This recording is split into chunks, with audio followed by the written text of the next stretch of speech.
Hi guys, welcome back. A wedding party in the state of Bihar. Before you get angry with the groom, let me read ahead.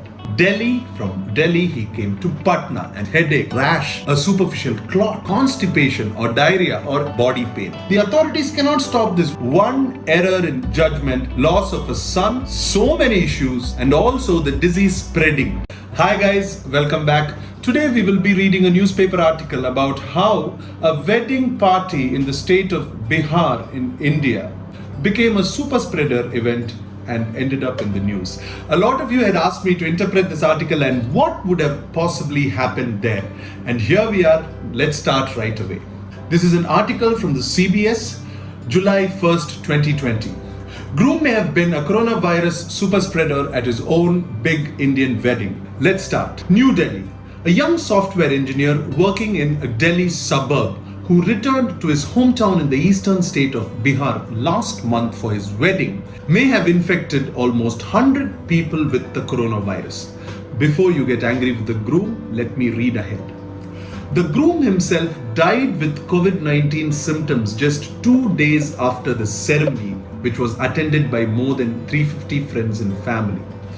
The sad thing here is, June we were under lockdown and only groups of up to 50 were allowed in a wedding. So this was completely against the rules. And let's see what happened when you don't follow the rules set.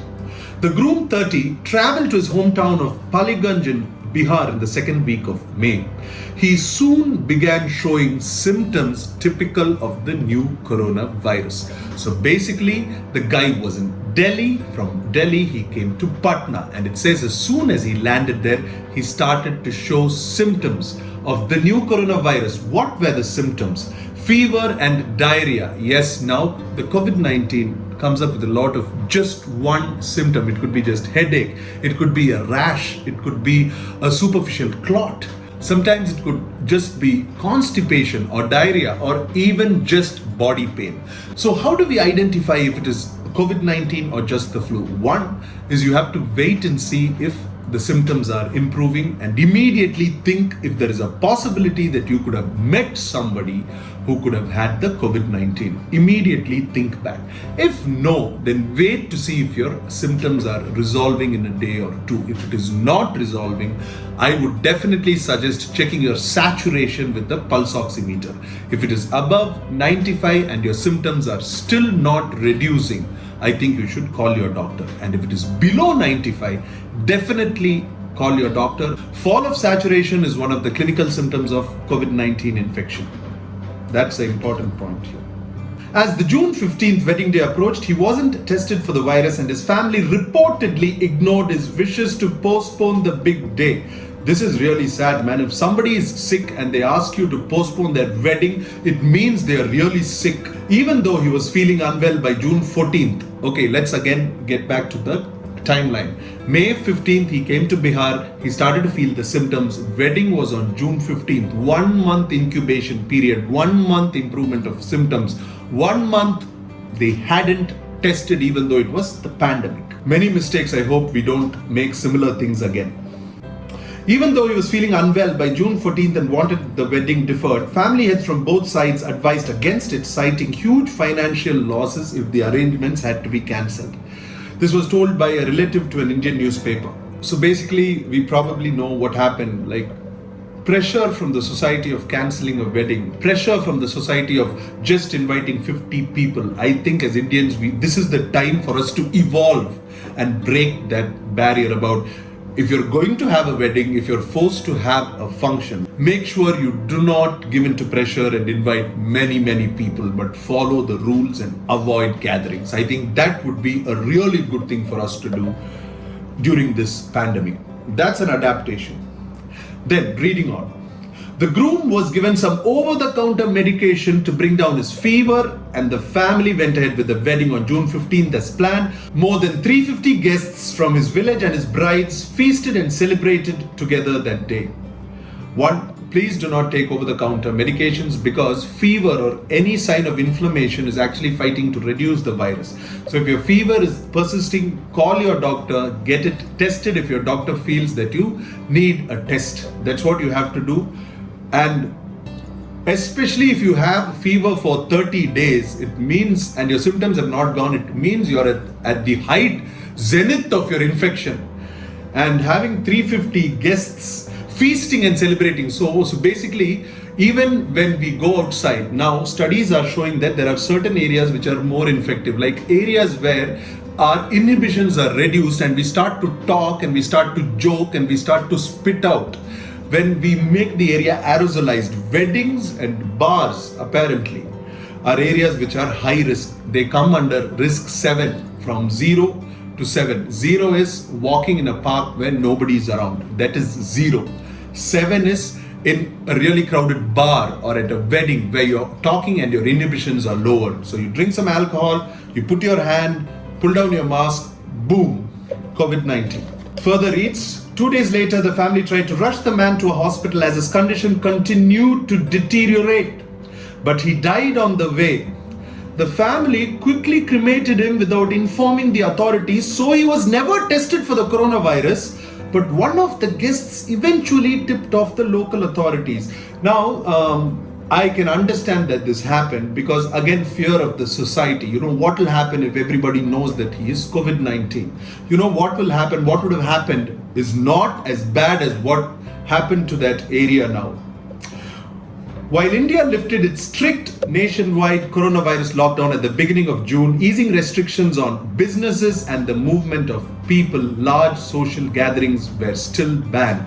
Now, this is the reason we had to go back into the lockdown, because when we give a little freedom, this happens and this creates a sudden spike.